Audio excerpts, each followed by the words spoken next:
बिस्मिल्लाहिर्रहमानिर्रहीम। अस्सलाम वालेकुम। तो मैं उम्मीद करती हूँ कि आप सब बिल्कुल ठीक ठाक होंगे। तो आज मैं बनाने जा रही हूँ बहुत ही मज़ेदार सी रेसिपी। लेकिन उसे स्टार्ट करने से पहले अगर आपने मेरे चैनल को सब्सक्राइब नहीं किया तो प्लीज़ ज़रूर सब्सक्राइब कीजिए। हाँ जी जी, तो खिचड़ी बनाना स्टार्ट करते हैं। यहाँ पे मैंने 3 दालें ली हैं। चने की दाल है, माश की दाल है और मूंग की दाल है। ये 1 पाव है और इनको अच्छे से 5-6 बार मैंने धोया और फिर उसके बाद अब मैं इसको 15 मिनट के लिए भिगो कर रख दूँगी।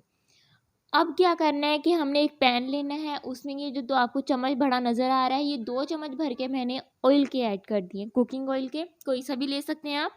अब इसमें 2 बड़े साइज़ के 2 बड़े वाले जो प्याज़ होते हैं, उनको कट करना है। ज़्यादा बारीक कट नहीं करेंगे हम, उनको कट करने के बाद डाल देंगे। इनको हल्का सा हम नरम करेंगे। जैसे आपको लगे कि प्याज नरम होना स्टार्ट हो गए और हल्का हल्के उनका कलर चेंज होना स्टार्ट हो चुका है, तो इसमें हम अदरक लहसुन का पेस्ट शामिल कर देंगे। फ्लेम हमने मीडियम रखना है। ये देखें, अब हमारे प्याज हल्के से सॉफ्ट होना स्टार्ट हो गए हैं और भीनी भीनी सी खुशबू भी आना शुरू हो गई है। तो इसमें अब हम 2 चम्मच भर के अदरक लहसुन का पेस्ट शामिल करेंगे। ये आपको थोड़ा सा ग्रीन ग्रीन नज़र आ रहा होगा, क्योंकि जो देसी अदरक होता है ना, उसका पेस्ट कुछ टाइम के बाद ग्रीन कलर, हल्का सा ग्रीनिश सा कलर उसका हो जाता है। तो अब इसमें जैसे थोड़ा सा हमें लगे कि अदरक लहसुन का पेस्ट भी हल्की सी खुशबू उसकी आने लग गई है, तो हम इसमें गरम मसाले डाल देंगे, जैसे कि दालचीनी है, बड़ी इलायची है और ज़ीरा है। ज़ीरे से खुशबू बहुत अच्छी आती है। अच्छे से मिक्स करेंगे क्योंकि ये भुन जाएंगे इतने से में ही। अब 6 से 7 7 भी क्या 7-8 हम हरी मिर्चों का पेस्ट बनाएंगे और उसको शामिल कर देंगे। अब इसको अच्छे से मिक्स करेंगे और हल्का सा भूनेंगे ताकि हरी मिर्चों का जो कच्चापन है वो ख़त्म हो जाए। ज़्यादा तो ये लाल मिर्चों का कच्चापन होता है, हरी मिर्चों का तो इतना नहीं होता, लेकिन हमें इन्हें फिर भी भूनना है क्योंकि ताकि गले को ना लगे। अच्छा, आप बताएं कि ये जो मैं खिचड़ी बना रही हूँ, आप भी देख रहे होंगे कि भर भर के मिर्चें डाल रही हैं, तो ये कौन सी खिचड़ी है? ये जो मैं खिचड़ी बना रही हूँ किसी मरीज़ के लिए नहीं है, ये कोई भी खा सकता है। या आपको हल्का फुल्का बुखार और आपको थोड़ा सा ऐसा दिल कर रहा है कि भाई बहुत ज़्यादा मुझसे फीका खाना नहीं खाया जा रहा, तो ये खिचड़ी खा सकते हैं, बहुत मज़े की बनती है। अब इसमें डाल रही हूँ मैं 1 चम्मच नमक और 1 चम्मच ही लाल मिर्च, 1 चम्मच से थोड़ी सी लाल मिर्च डाल रही हूँ। वही बात, ये थोड़ी सी मज़ेदार सी करारी सी ये खिचड़ी बनेगी।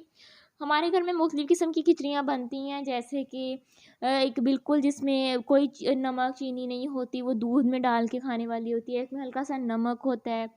मुख्तलिफ़ किस्मों की बनती हैं, लेकिन ये खिचड़ी हम सबकी फ़ेवरेट है। मतलब ये कोई बीमार ना भी हो तो हम ये फ़रमाइश कर देते हैं कि भाई ये खिचड़ी घर में बननी चाहिए। ये देखिए, हमारी मिर्ची अच्छे से भुन गई हैं, उनका कच्चापन ख़त्म हो चुका है।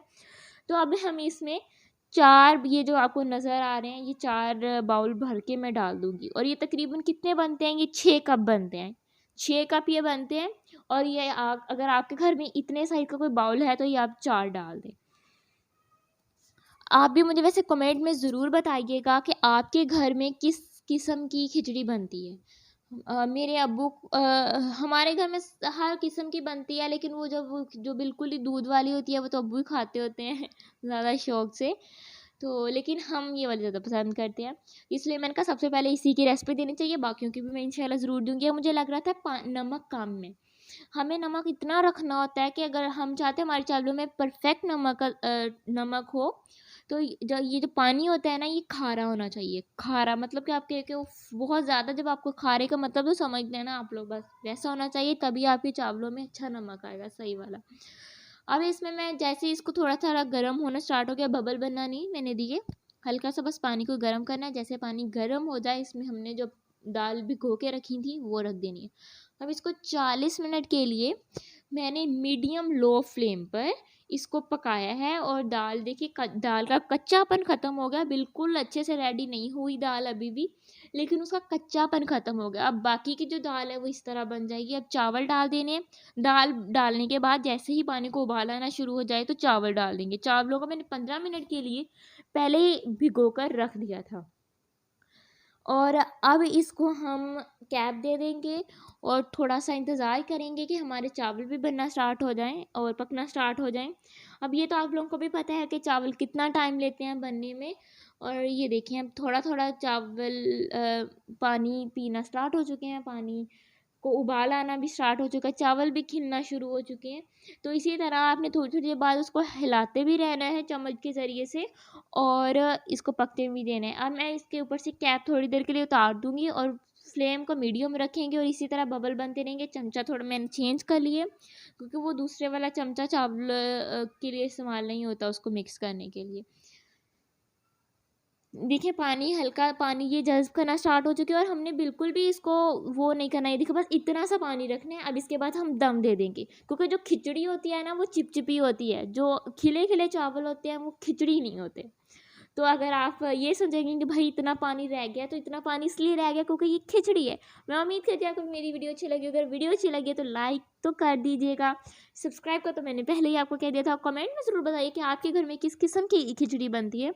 और आपको मेरी वीडियो अच्छी लग रही है तो प्लीज़ मेरी वीडियो को लाइक करें, शेयर करें और सब्सक्राइब कीजिए।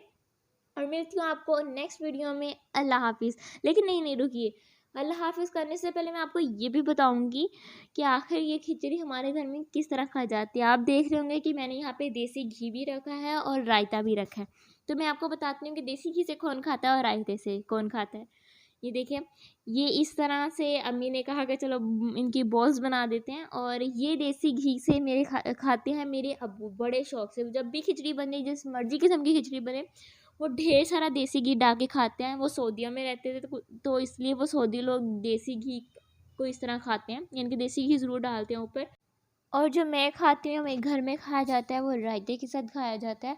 और मैं कुछ घर वाले में सबसे ज़्यादा मैं इस रायते को, बहुत ढेर सारा रायता होना चाहिए और थोड़े से चावल होने चाहिए, मैं उस हिसाब से खाती हूँ। और चलें जी, अल्लाह हाफिज़। लेकिन यहीं एक मिनट में कुछ भूल रही हूँ शायद। हाँ, अभी हदीस नहीं सुनाई, चलें हदीस सुनाती हूँ। बिस्मिल्लाहिर्रहमानिर्रहीम। रसूलुल्लाह सल्लल्लाहु अलैहि वसल्लम ने फरमाया, मेरी शफ़ाअत से सबसे ज़्यादा क़यामत के दिन वो शख्स फैज़ याब होगा जो सच्चे दिल से ला इलाहा इल्लल्लाह कहेगा। सुबहान अल्लाह, माशाअल्लाह। मैंने इसका हवाला भी आपको दे दिया और इसी के साथ मैं अपनी वीडियो का इख्तिताम करती हूँ और आप सबको अल्लाह हाफिज़ कहती हूँ। अब अल्लाह आपको सबको अपने हिफ्ज़ व अमान में रखे, खुशियाँ फैलाएँ और ख़ुद भी खुश रहें। अल्लाह हाफिज़, फ़ी अमान अल्लाह। Good bye.